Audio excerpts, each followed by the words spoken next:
Hey guys, thanks for tuning in to another video on ForgottenWeapons.com. I'm Ian McCollum, and today we're going through the final prices from Morphy's Fall 2019 auction. This is mostly machine guns.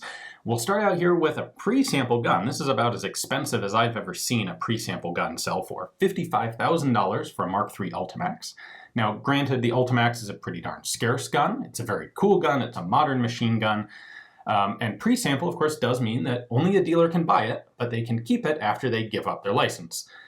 So in some ways, it's more desirable than a post-sample gun. At any rate, very high price. Someone really wanted that thing. On the other end of the spectrum, we have a fully transferable Turkish Vickers. I think these are extremely cool. They're extremely high quality guns. These were extremely expensive guns when they were originally made. And 8mm is easier to shoot than .303, more available. I think someone got a fantastic deal on this at 16 grand. They're super cool, in my opinion. The prices on water-cooled guns have been coming down recently. I think because a lot of people find them kind of a pain in the butt to actually take out and shoot. But for someone who wants a really, really good quality historical machine gun, that's a good option. Of course, another good option is a Villar Perosa. Not that you find those out there very often. Fully transferable, $52,000. Frankly, you don't run into that many even transferable machine guns that will break a $50,000 mark. I'm not surprised that this one did. I'm almost a little surprised it didn't go higher, but it is kind of a niche thing. Very cool, but it's not really everyone's cup of tea. Nor, of course, are Japanese training machine guns. This one is still transferable, but it's really not the sort of thing you can shoot, especially not without a magazine. Still brought $6,765, $6,800. And I think that is largely because we see basically a price floor set by an NFA tax stamp. A transferable machine gun generally doesn't go for any less than about this much. So now we have a couple more pre-samples here. We have an Owen pre-sample gun brought $13,500.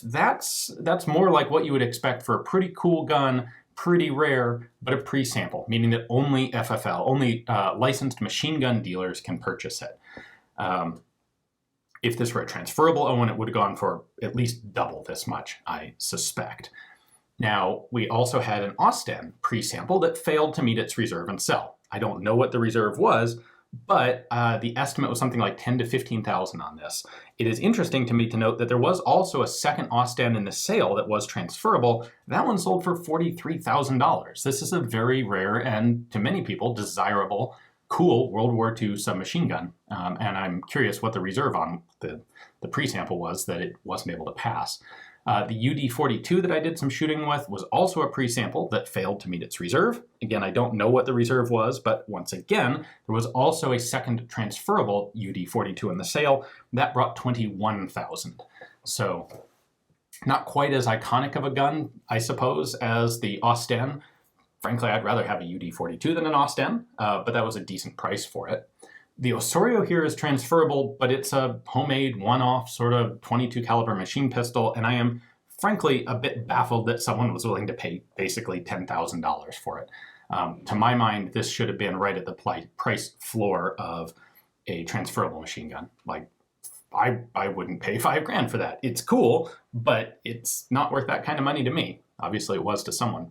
The most expensive thing from the stuff that I was handling in this particular auction was the double magazine MP40, $102,000. That doesn't really surprise me much at all. It's a correct one. It's a transferable gun. It's a very rare German World War II machine gun. All of that adds up to really high price. Like I said, there aren't many guns that will break 50K. German is one of them. American can be another. Frankly, this one almost surprised me that it was only $55,000. That blew way past its estimate, but to my mind, this was still a pretty good deal for whoever bought it. There are so few of these out there. They're one of those very rare examples of a very scarce gun that's actually also very good. That thing was fantastic to shoot, and congratulations to whoever got it. This CETME, this is a pre-sample CETME, so kind of a Spanish knockoff, not as knockoff, but a Spanish gun derived from a Sterling submachine gun. Cool mechanically. I think one of the big problems here is that it didn't have a magazine, and it uses a proprietary magazine that's pretty darn hard to find. So you combine that with pre-sample and not a subject that a lot of people are interested in, you get $6,700. We have the Beretta and the Bernardelli here. The Beretta was a pre-sample that brought a little over $11,500. Now, this is not actually a World War II machine gun. It is mechanically the same. The Model 4 is the commercial or security police sale version of the gun that was marketed after World War II. And this one's really nice. I think this probably went to someone who was particularly interested in Beretta. The Bernardelli brought a little less than that despite being transferable because, frankly, it's a less common gun, or it's a less recognized gun. There's not a lot of cachet associated with Bernardelli. I think for $8,600, someone got a pretty darn good introductory submachine gun that was reliable, uses good quality magazines, and it was basically a new in-the-box condition gun. This I think will come as a bit of a surprise to people, but it's not that much of a surprise to me. The McClean was a historically very relevant gun with its ties to the Lewis. However, this wasn't actually still a machine gun. This has been permanently deactivated by cutting a chunk of the receiver out. It has no magazine. It's a very, very weird niche thing. And I'm not that surprised that this collection of parts effectively only brought $5,000. I am incredibly surprised that someone spent nearly $6,000 on a Striker 12 pistol. That I cannot explain. That is a bit baffling to me.